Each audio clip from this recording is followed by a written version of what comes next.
सभी दोस्तों को नमस्कार। अस्सलाम वालेकुम रहमतुल्लाहि बरकातहू। सत श्री अकाल।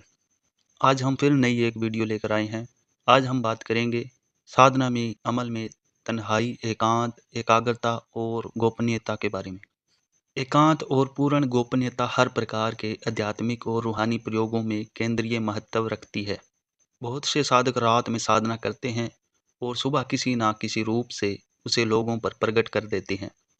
परिणाम स्वरूप उन्हें ना तो कोई लाभ प्राप्त होता है, बल्कि कई बार तो ऐसा भी देखा गया है कि जिन साधकों ने जप, व्रत और साधनाओं के माध्यम से अपने लक्ष्य को प्राप्त कर लिया, बाद में उनके किसी कथन या आचरण से वे रहस्य प्रकट हो गया। इससे उनकी पूरी मेहनत व्यर्थ हो गई और उन्होंने वे सब कुछ नष्ट कर दिया, जिसे उन्होंने कठिन परिश्रम, त्याग, तपस्या और प्राणों को जोखिम में डालकर प्राप्त किया था। इसी कारण अनेक साधनाओं में साधकों को आबादी से दूर एकांत में चिल्ला करने का आदेश दिया जाता है, ताकि पूर्ण एकांत बना रहे, किसी बाहरी व्यक्ति की हस्तक्षेप की आशंका तक ना हो और साधक की कार्य सिद्धि गोपनीयता में सुरक्षित रहे। संसार और संसारिक लोगों से अलग रहकर पूर्ण एकाग्रता के साथ साधक अपनी मंजिल की ओर निरंतर आगे बढ़ता रहता है।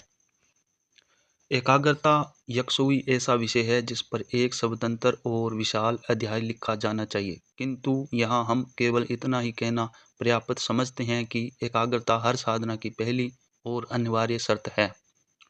इसके बिना न केवल आध्यात्मिक साधनों में सफलता मिलती है, बल्कि जीवन के दैनिक कार्यों में भी बाधाएं उत्पन्न हो जाती हैं। एकाग्रता अपने आप में एक अत्यंत शक्तिशाली साधना है, जिसका लाभ नबियों, बलियों, सूफियों, तांत्रिक साधकों, जादूगरों और सम्मोहन के अभ्यासकर्ताओं तक ने उठाया है और आगे भी उठाते रहेंगे। जहाँ एकाग्रता नहीं होती वहाँ आकर्षण और चुंबकीय शक्ति नहीं होती, और जहाँ आकर्षण नहीं वहाँ प्रेरणा और प्रभाव भी नहीं होता। अतः हमजाद साधना की तैयारी में भी एकाग्रता उत्पन्न करना एक मूलभूत और अनिवार्य शर्त है। हमजाद साधना के संदर्भ में अब तक जिन तत्वों का उल्लेख किया गया है, जैसे आकर्षण, बेचुंबकीय शक्ति का विकास, आत्मविश्वास और आत्म जागरूकता, प्रबल चिंतन, कल्पना शक्ति, दृढ़ इच्छा शक्ति, निर्णय क्षमता, एकाग्रता और निरंतर अभ्यास, ये सभी ऐसी साधनाओं से जुड़े हैं जिन्हें निश्चित स्थान, निश्चित समय और निश्चित अवधि तक नियम पूर्वक किया जाता है। साधना के दौरान यदि किसी प्रकार के विघ्न, मानसिक आंधियां या भय उत्पन्न हो, तो साधक को उनसे भयभीत नहीं होना चाहिए, क्योंकि उनकी वास्तविकता कुछ भी नहीं होती। वे केवल भ्रमात्मक परछाइयां होती है। इसी प्रकार वे डरावनी परछाइयां और चेहरे भी निरर्थक होते हैं, जो साधक को भय दिखाकर साधना छोड़ने के लिए उकसाते हैं। इसी रूहानी यात्रा में हमारे साथ जुड़े रहने के लिए आपका दिल से धन्यवाद।